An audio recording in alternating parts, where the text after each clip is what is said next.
continuación voy a explicar las medidas de centralización para datos agrupados. Para tal motivo vamos a hallar primero la media aritmética o promedio. La media aritmética o promedio es equivalente a la sumatoria de la marca de clase por la frecuencia absoluta, o sea, X por Fi minúscula. 6 por 1, 6, 3 por 11, 33, 5 por 5, 25, 7 por 8, 56, 9 por 2, 18. La sumatoria, que significa sumatoria, es, en este caso, es 138. 138 lo vamos a dividir entre el total de los datos, que en este caso es 32. Esto, al dividirlo, nos va a dar un total de 4,31. 4,31 aproximadamente.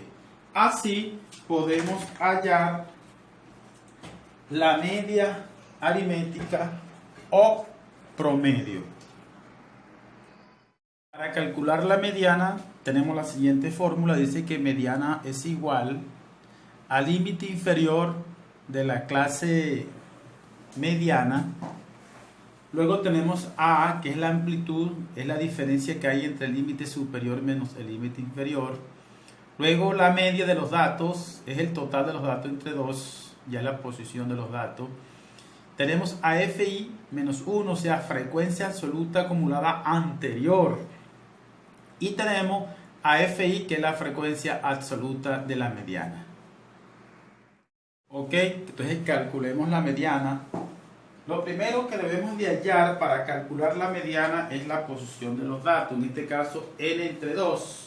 Sería n dividido entre 2. Sería, en este caso, n entre 2 sería igual a 32 entre 2. Es equivalente a 16.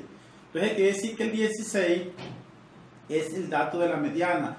La buscamos en la mediana, la buscamos en la frecuencia absoluta acumulada.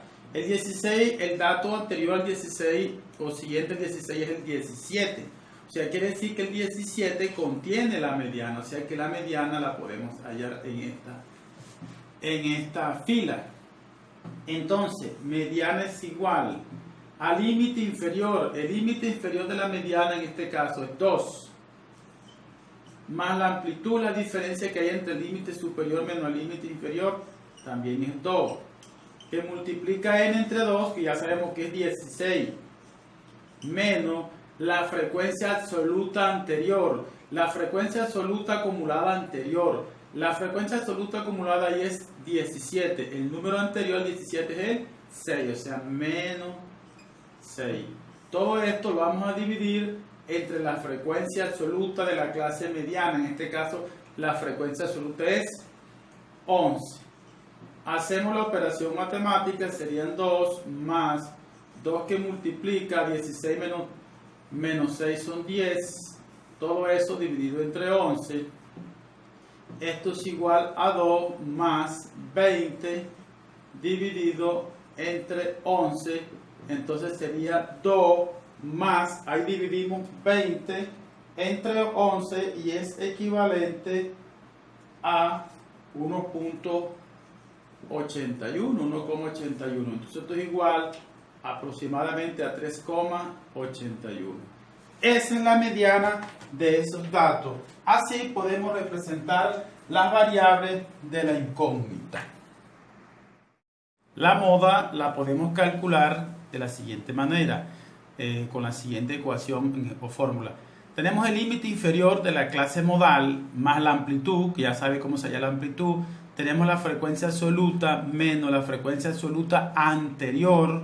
Luego tenemos abajo la misma relación Fi menos 1, que es la anterior. Luego tenemos la frecuencia absoluta menos la frecuencia absoluta siguiente. Entonces, ¿cómo determinamos la moda? La moda la determinamos con la mayor frecuencia. En este caso, la frecuencia absoluta, la mayor frecuencia es 11. Quiere decir que aquí donde está el 11, aquí podemos determinar la moda. Entonces, moda es igual al límite inferior de la clase modal, que es 2, más la amplitud, como lo hicimos ahorita en la mediana, es 2. Tenemos la frecuencia absoluta de la clase mediana, en este caso modal, perdón, en la clase modal, que es 11, menos la frecuencia anterior, que en este caso el anterior es el 6, fi menos 1, sobre, aquí tenemos la misma relación, 11 menos 6, más la frecuencia absoluta, que es 11, menos la frecuencia absoluta siguiente. La siguiente de 11 es el 5, la anterior es el 6, la siguiente es el 5. En este caso, menos 5. Entonces, la moda es igual a 2 más, tenemos 2 que multiplica a 5, ya que 11 menos 6 son 5, sobre 5 más 11 menos 5, 6. Aquí serían 6. Esto sería igual a 2 más 10 entre 11. Quiere decir entonces que la moda es igual a 2 más, dividimos 10 entre 11, eso es equivalente a 0,90 aproximadamente, y esto es igual aproximadamente a 2,90. Esa es la moda de esos datos agrupados en tabla de frecuencia. Así podemos hallar las medidas de centralización para datos agrupados. Muchas gracias, chicos. Espero que estudien. Cualquier duda me pueden comunicar cuando estemos en la clase. Chaito.